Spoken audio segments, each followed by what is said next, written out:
The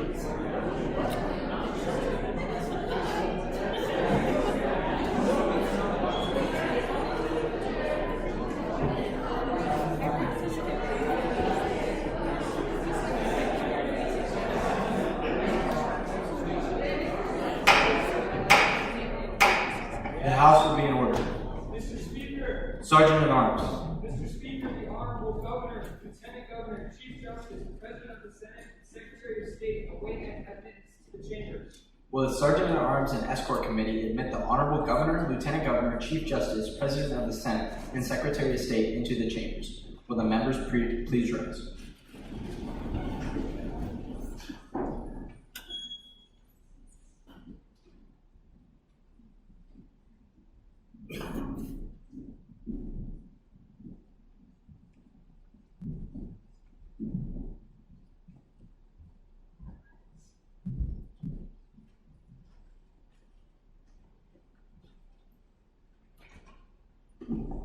Mr. Speaker, Representative Cooney. Mr. Speaker, I move this body resolve itself in a joint session for the purpose of hearing the address of Mr. Rafe Graybill and for Kenny's speeches.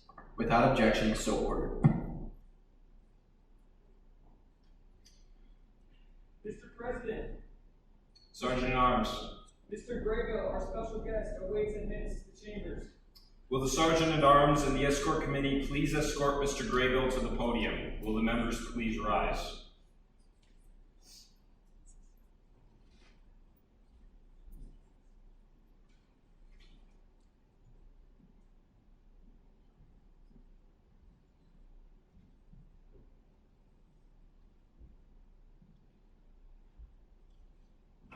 Members, please be seated.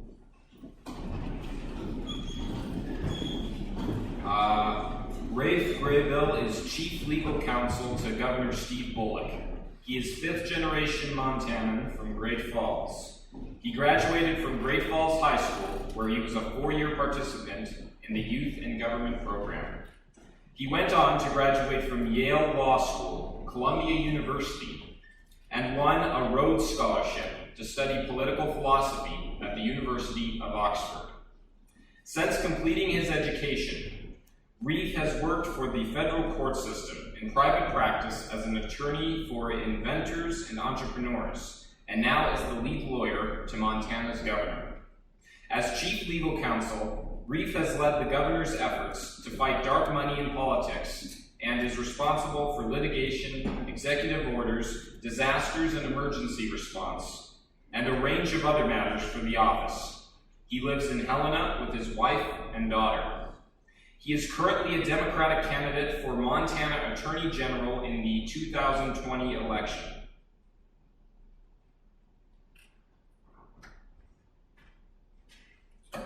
Good afternoon. Thank you guys for having me. I apologize, I am not Wilmot Collins, but I will try to nonetheless live up to what he was going to present to you guys.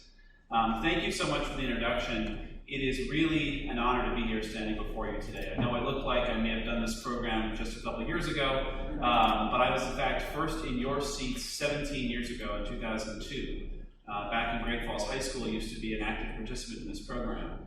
And I've been able to do amazing things both in and out of our state since then, but a tremendous amount of that I credit to the things I was able to do as part of this program here. So I'll talk a little bit about what I did in youth and government, about what's taken me to where I am now, and maybe offer some advice around your theme this year of integrity in politics.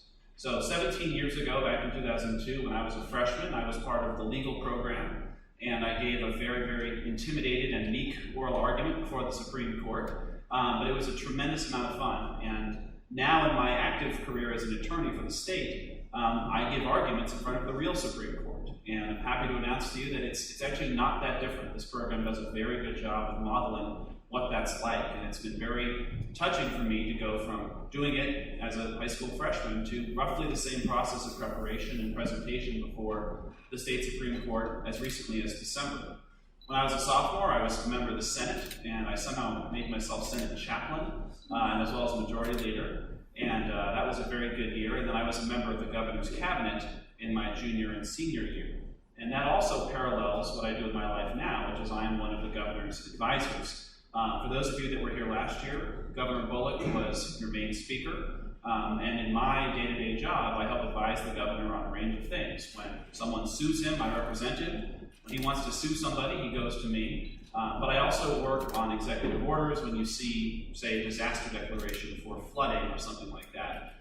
That's something that crosses my desk. And so it's been, across the course of my career, I've been able to look at things that I've gotten to do in real life and do for our state, and I can trace a lot of those back to my experiences in the legislature.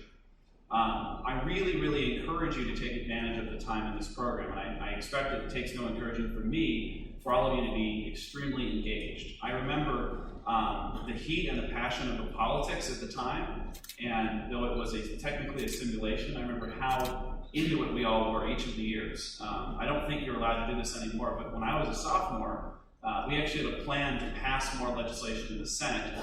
And we took the Constitution, and we read it, and we thought, how can we get our majority to get rid of these people filibustering against us in the Senate? I think it was to pass a bunch of really liberal bills that we wanted to pass.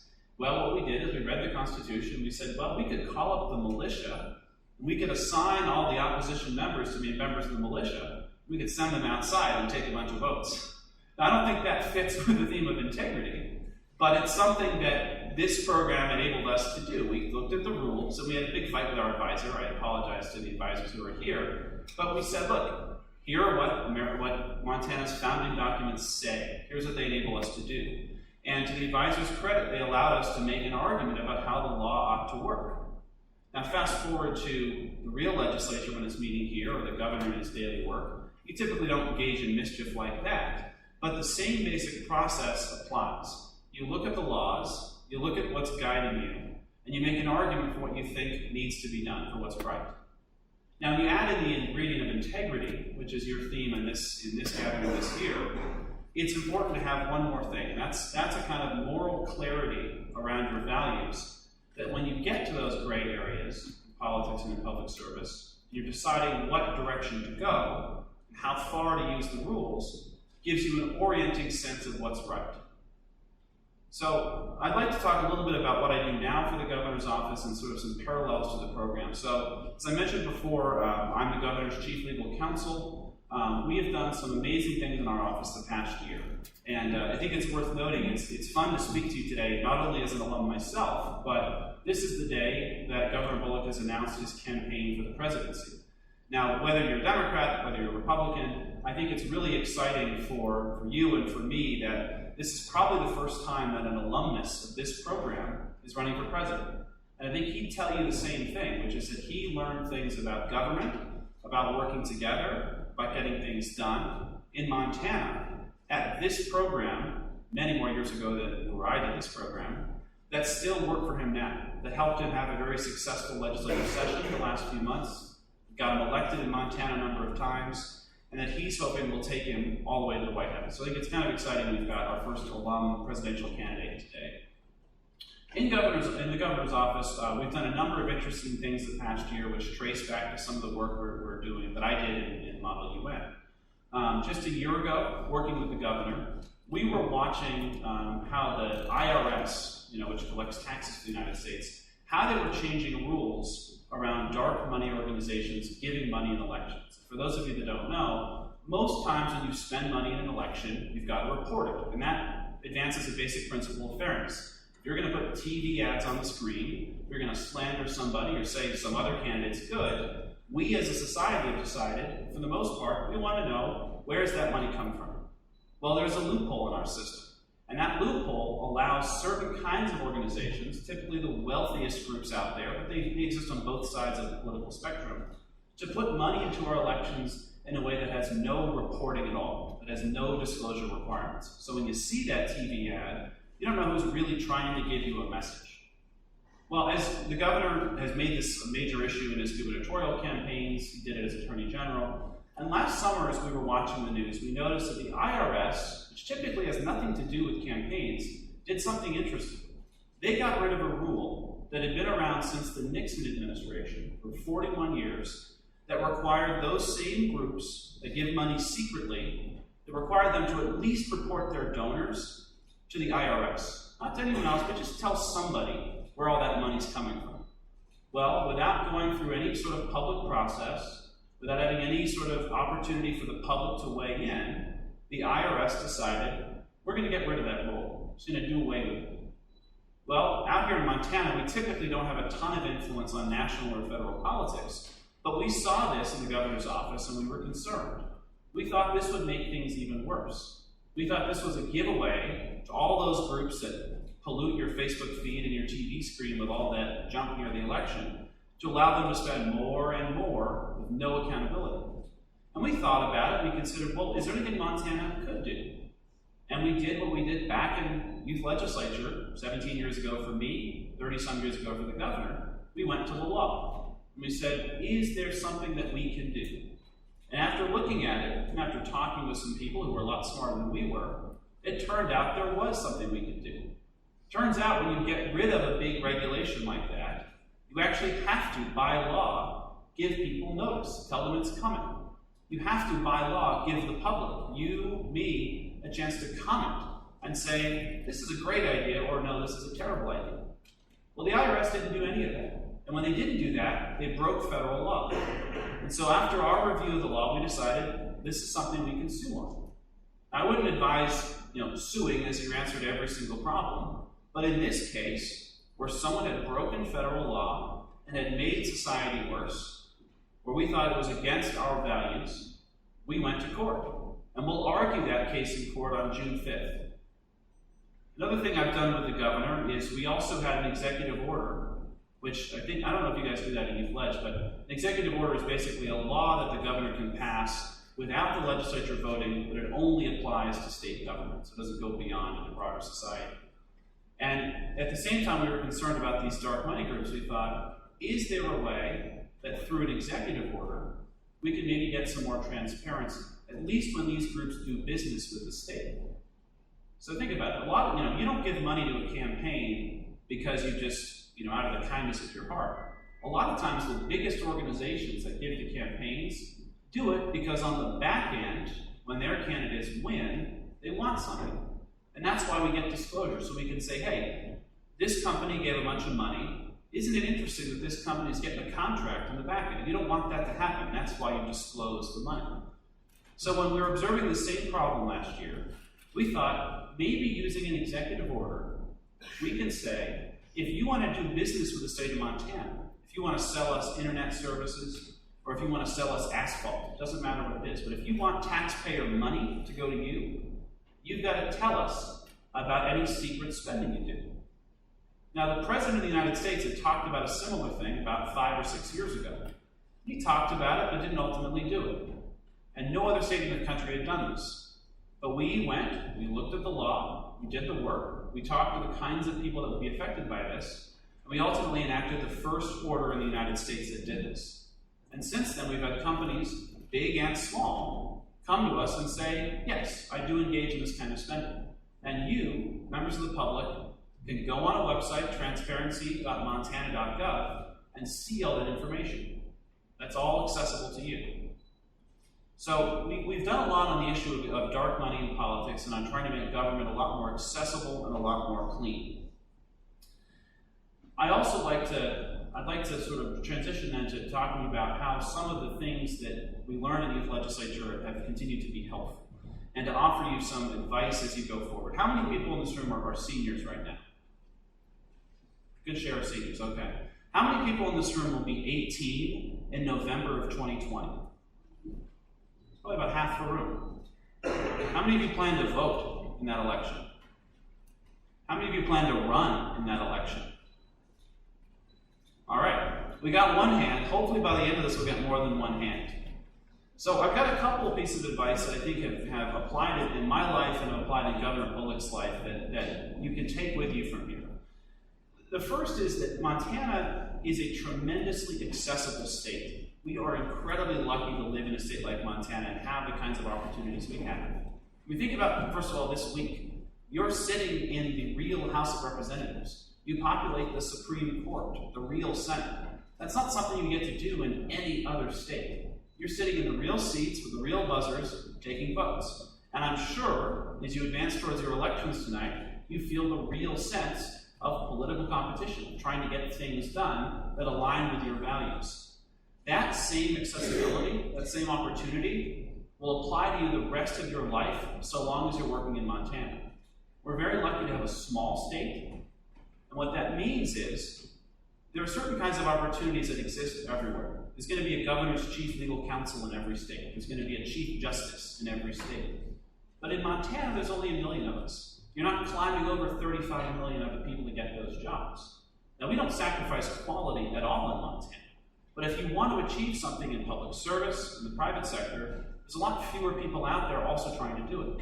That gives you a tremendous advantage in going out and chasing down those things you want to do. And it's something Montana gives to us because it's accessible. The second feature of Montana that's accessible and that you should pay attention to is that we have a government designed from the ground up through its constitution that is oriented entirely towards public participation. A lot of the constitutions for other states that got written in the late 1800s, early 1900s, are all about keeping the people in power in power. Montana, we were very lucky. We wrote our constitution in the 1970s, in an era where we decided it's probably a good idea to have public participation. And so we've got some of the most advanced rights and liberties in the country. Montana has a constitutional right that says people under 18 have the same rights as people who are 18, unless the government can prove that it somehow protects you more to restrict your rights. Think about that for a second. That's incredibly powerful. That says that we as a society got together and decided that people under 18 matter in our society. They have a voice in our society. We also have rights to quality education, a right to a clean and healthy environment. These are not things that other states have. And the states that do have them, by and large, lifted them from your constitution, what Montana did in the 1970s. And perhaps most important, we have a government designed around public participation. Now, I'm going to encourage you at the end of this, spoiler alert, to run for office. But there's lots of other ways to get involved in public service in this state. And some of them are not glamorous, some of them are minor, but they're important. Anytime the government wants to make a regulation and change something, they have to have a public meeting. You can go to that, and if you have comments, they have to listen to them. And if they ignore your comments and go a different way, they have to tell you why. If they don't have that meeting, you can take the government to court right now. The legislature just got out a few weeks ago. Every single day in the legislature, we had people coming up to public hearings. Now, we're not like Congress in D.C., where anytime there's a vote, it's been decided weeks in advance and it's all sort of predictable. In Montana, I have seen time and again legislators get persuaded by a good argument. Now, that's how it should be. That's how the founders designed our government. But it doesn't happen in D.C., but it happens here. And when people like you come in and offer your voice and say, I care about this issue, and here's a good reason you should vote yay or nay, your legislators will listen. And your ability to access those legislators and influence public policy is so much more powerful here than in any other state. So take advantage of it. When people come up here and they lobby, it makes a real difference. And you see it in the kinds of laws that we passed this last session. A couple other pieces of advice. One, don't ever let anyone tell you that you're too young to do something. I am, in fact, very young, but have a very responsible job in state government. I am running for a statewide office. I have tried not to let this stop me, but in your lives, as you go out and make choices, recognize that you're not too young to do things. You have all the capabilities. In fact, by doing this program, you have a lot more experience in government than most folks will who run for office. So don't ever let age be an impediment to you. Another piece, I was once, this was probably 9 years ago, I had the honor of interning in the White House, which was a very unique experience, and you should all apply for it. And we had a little talk, kind of like the one I'm giving now, where someone said, the most important thing as you're going about achieving and doing these various things is try not to be a terrible person while you're doing it. Try to be humble. Well, I went and talked to that guy afterwards. Turns out he was a Montanan too. I recognize the ethic. I think that's important to us as Montanans to say, we are going to go out and we're going to live our values in public life. We're going to try to get things done that align with how we see the world, fight for the world we want to have, we want to live in. But don't climb over other people while you're doing it. Be humble, be honest. Give people a heads up when you're going to disagree with them, and listen to their arguments. Again, whether you're a Democrat or a Republican, one of the things that I admire about our Governor Bullock is he listens to people on other sides of the aisle. I think that makes him much, much more effective as a political leader. And that's true on both sides. Finally, my last piece of advice is I really, really encourage you to consider running for office. Those of you that will be 18, which looked like about half the room on November 2020, think about it. Some of the most interesting, best pieces of legislation in our state came from legislators who are your age or just a bit older. We've had candidates for statewide office who started very young. Governor Judge, one of the youngest, this was a governor in the 70s, was one of the youngest governors in the history of the United States. So this is a state that takes young people seriously and that has structures that allow people, regardless of their age, if you have good ideas, to move forward and make them into public policy. So I highly encourage you, look to your city councils, look to your legislature, look to state, well, I guess you have to be 25 for statewide office, but look to that too as your next step. It is incredibly important that we have your voice. And really, by doing this program now, you have a tremendous, tremendous leg up. I worked in the legislative session the last few months. The things you're going through, the emotions you're feeling, the way you're cutting deals to get legislation passed, it's the exact same thing in the legislature. You've now had a test run. You've gone up against some of the smartest people in the state of Montana to work together and get things done. If we had more voices like yours in the legislature, imagine how great our state could be. Thank you so much for having me, and I'm happy to answer any questions you have.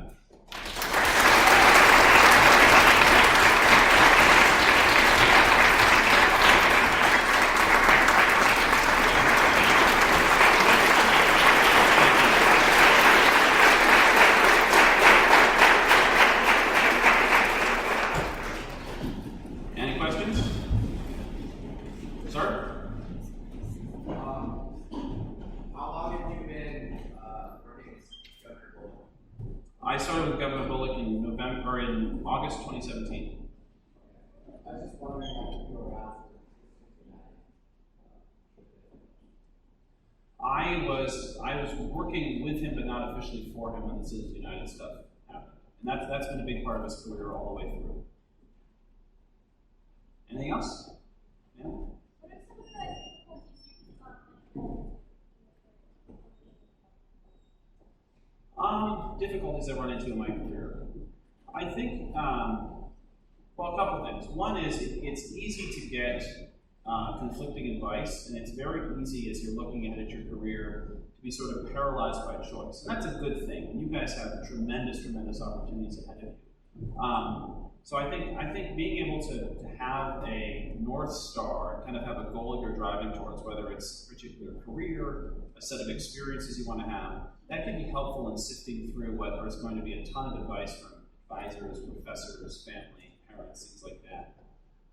In this current job, I think my age at times has been a challenge, but that's one of those things where you put your head down, you work harder, and you show up, and you prove to everyone that you can do this work, and that you may not have 45 years experience doing the same old thing over and over again, but you have new ideas that can make something better, that can improve a process for an agency or something like that. So I would say those two, but it's, I think that, again, the skills you're learning here are about working together, using humility to your advantage, and the skills of effective interpersonal persuasion are helpful, and they will help your career at any stage from now till the rest of your life. Sir? In your experience in the legislature program, did you ever experience any joke bills or, in fact, write one yourself? We had a spectrum of seriousness on our bills. I think the one joke thing we did is and I'm going to get in trouble for telling you guys this, we discovered in Robert's rules that there was a formal procedure for name changes. And so on the last day of my senior year, the House, without the consent of members of the governor's staff, renamed us after various Lion King characters in the last hour or so. So I was Rafe, I became Rafiki. A good friend of mine who now works for, runs a fairly important union in town, was renamed Mufasa because he was sort of a big lion type guy. So we tended to find creative avenues to exercise the rules more than joke bills.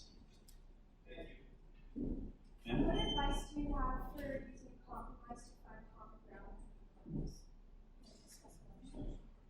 Well, I think, one, the fact that compromise is in your vocabulary is important. And I don't mean that as a joke. It's important that you're willing to work together. I think, our system isn't designed to have absolutist views prevail. Look at the design of this room, right? The room is literally designed around two sides coming together to vote on things to move the state forward.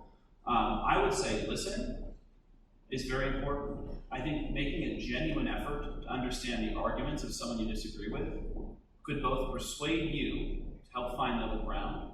At the same time, it'll help you be more effective. When we got together as a governor's staff before the legislative session, we practiced something very simple. Try to understand how your opponent's arguing, what their values are, and then see if your argument fits in their value system. I think that's probably the most helpful thing you can do, and just being flexible. Have your drop dead line, things you won't compromise on. But if there are things you will, that's so much more powerful than getting nothing done but feeling proud you were right. All right, well, thank you guys so much. I appreciate it, and good luck with the rest of the elections.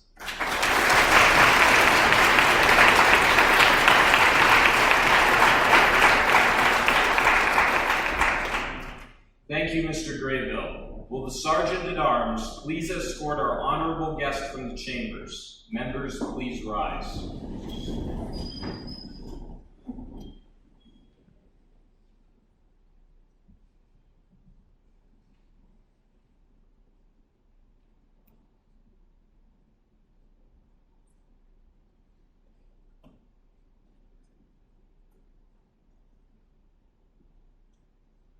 Members, please be seated. We will take this opportunity to hear from each of the candidates who will be on the ballot in this year's general election. When I announce the office, all candidates for that office will come forward and make their speeches in turn. Each candidate will have 1 minute. Candidates for Speaker of the House, please come forward.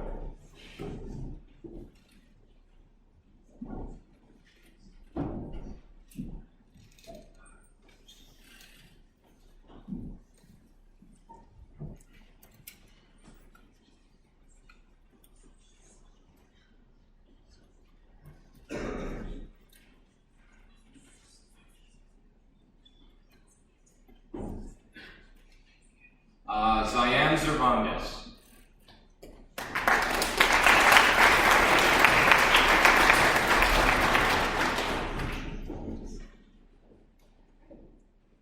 Good afternoon, ladies, gentlemen, and everyone in between. I know that time is cramped, so let me be brief. If you don't know, my name is Zian Cervantes. I'm a trilingual Hispanic born in Arizona and raised in Montana. Coming from a mixed family, I have dealt with bipartisan issues, seeing my mother's side is Democratic and my father's side is Republican. I've heard varying views on issues from abortions to immigration. While I'd love to unite everyone under one race, NASCAR, it simply isn't feasible. So instead, I'd like to focus on our reality. Our political sphere is largely divided, and the words Democrat and Republican have become synonymous with corruption and selfishness. But as tomorrow's youth, it's our duty to change that, and as your Speaker of the House, I'll guide you through on how. Thank you.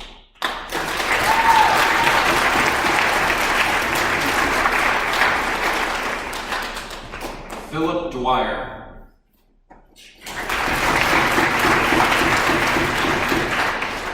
Good afternoon, representatives, senators, and mentors. I'm Philip Dwyer, and I'm running for Speaker of the House. I'm a member of the Montana Imperialist Party, and I'm going to put every single one of you first. I believe that I could be able to come back and talk to each one of you, and just make sure that every single one of you is having a good time. I personally have a lot of fun here, and I want to make sure that everyone has the same experience that I have, and can enjoy Youth Ledge. Because it really is just a big place in my heart, and I just thank you.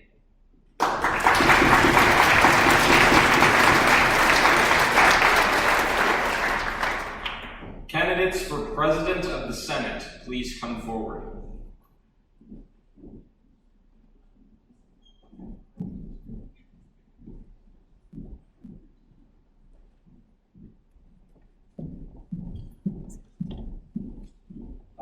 And First up is Ruthie Meeks.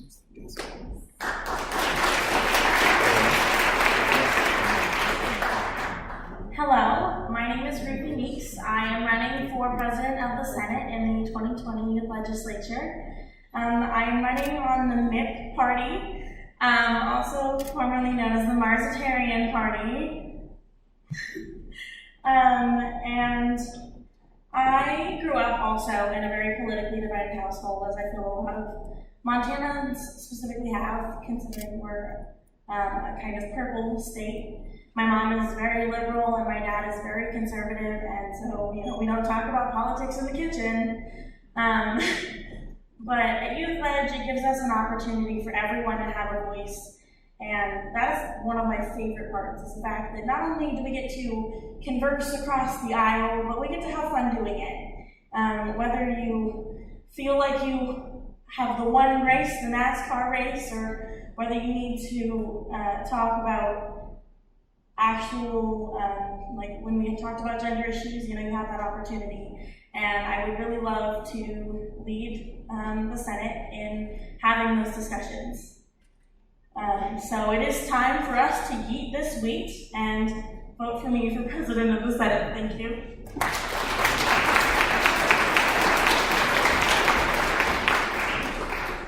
Up next, we have Jacob Torgerson.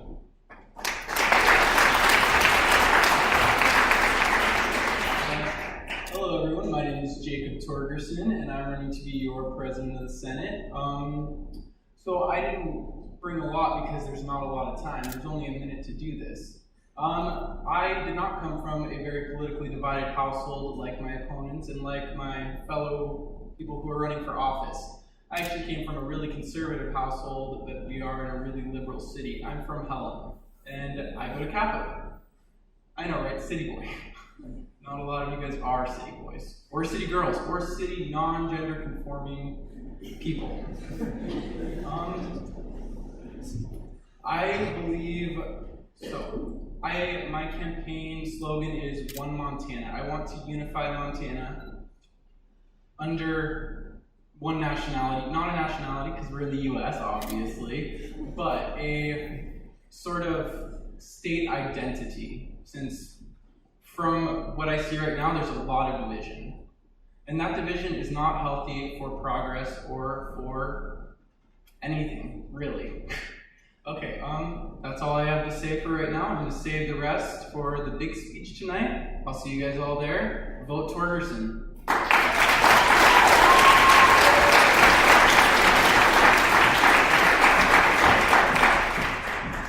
Candidates for Secretary of State, please come forward.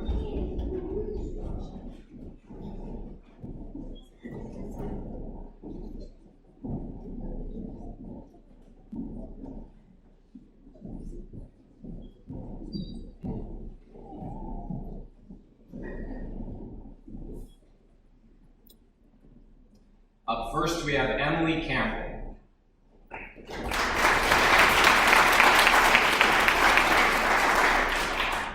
Hello everyone, as you all know, I am Emily Campbell. Some of you might know me as Secretary Llama or Secretary Soup.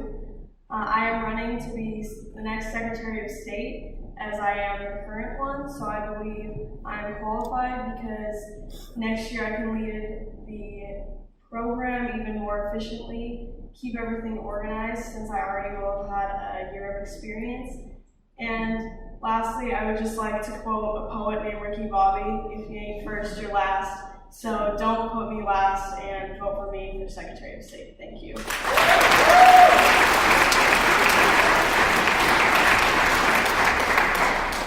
Up next is Brooke Bothner.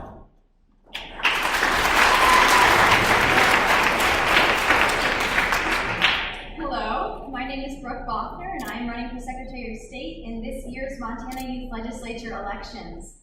A little bit about me, I'm from Bozeman, and this was my temporary slogan. I may be a rookie, but I'm a smart cookie, and my name is Brookie. Therefore, I would never say vote for me, just encourage you to check the box next to my name. Thank you.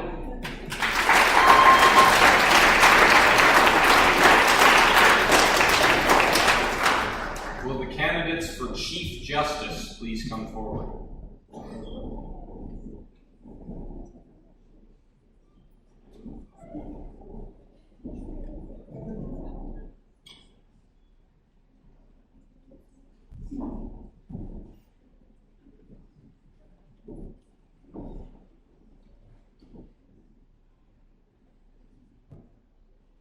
Up first, we have Jocelyn Graham.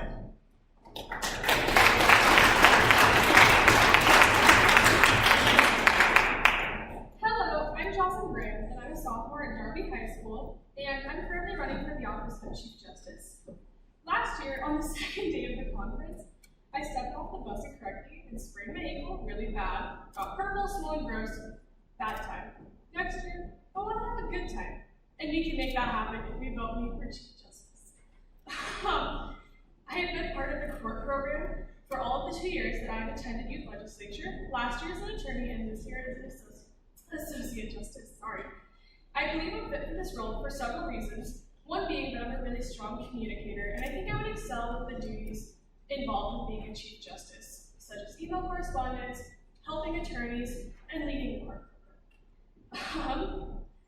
I would love to step up and fill the role being left behind by Justice Lee Clark.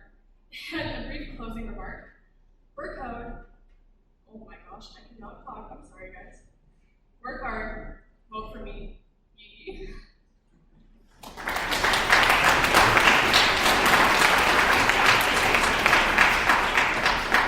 Up next is Emily Lenore.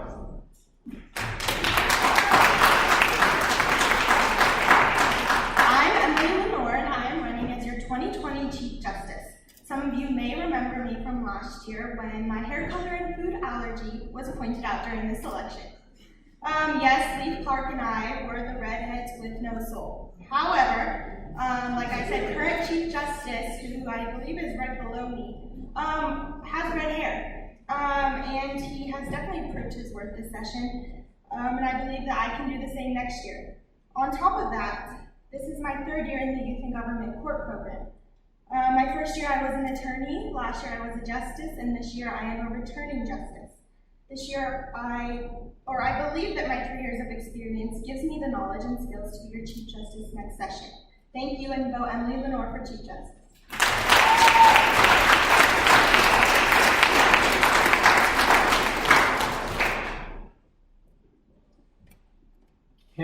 Candidates for Governor and Lieutenant Governor, please come forward.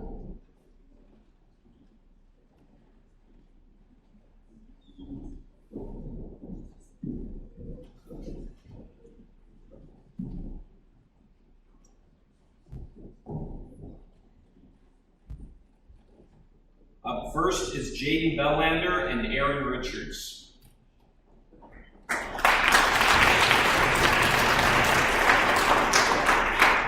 Good afternoon. I am Jaden Bellander, and I'm running with Aaron Richards for our next governor and lieutenant governor. Traditionally, I'm supposed to lecture you about why you should vote for me as governor. I'm supposed to lecture to the red or blue political affiliation. But let's face it, our government is broken and has been for many years. Instead, I'd like to offer you a challenge. Set aside your political affiliation and bias. It's not about being Republican or being Democratic. It's about being concerned and dedicated Americans. It's time to be legislators and leaders of our communities. Only we have the power to be the change in the world. Thank you.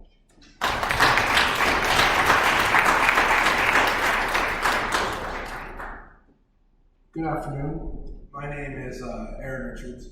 I'm currently a junior at Youth Central. Today, as I gaze upon this congregation, I see the future of this great state. And I believe with me and Jaden in office, we work to make sure that we have your voices heard. I'm a people's person, and I care about your opinion. As I am one of you. This is my first year of Youth Ledge, and I'm having a great time. And so next year, vote for me and Jaden. We'll have a better time. Thank you.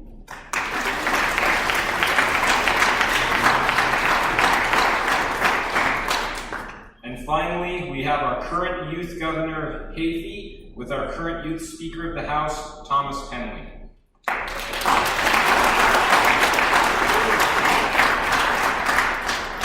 Young Sprite here. I'm just kidding. I'm Thomas Penley. I'm the current Speaker of the House, and I'm running under the Democratic Party platform with current Governor Luke Hafey.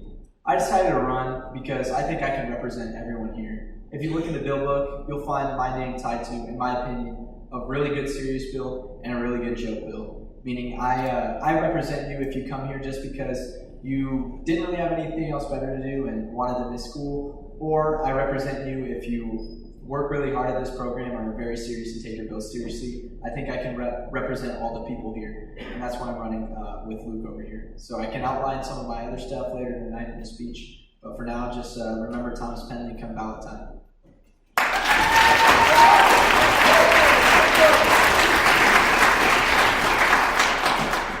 I'm Luke Hafey. I'm the current governor, and I'm running with Governor Thomas Penley over here as my lieutenant. I think personally we already have a great government, and I think that we can make it even better. That's coinciding with our program here. The Youth Pledge program has been great, and always has been a great program, and it's produced some pretty excellent people within our state and around the world. I feel like I can bring people together on both sides of the aisle, or even third parties. But like Thomas said, I think our biggest goal for everybody is to have fun, make everybody feel included, and just to have a good time. Thank you.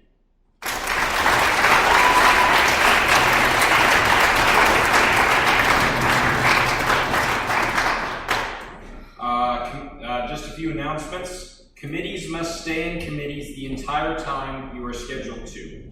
If you run out of bills, please discuss all bills, including first year, as well as discuss what makes a good bill. If you need more things to do, please see Mrs. T.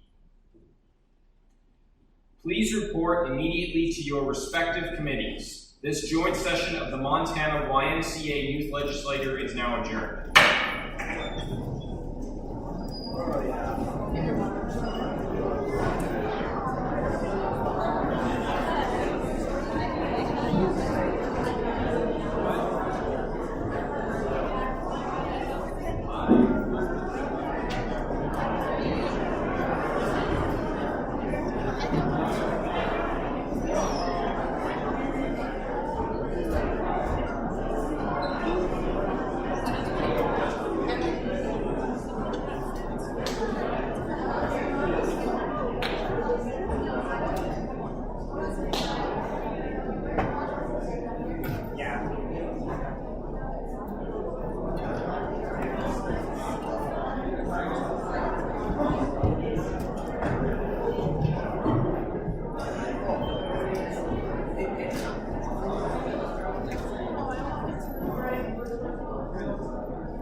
Well, I guess the only reason a lot of people second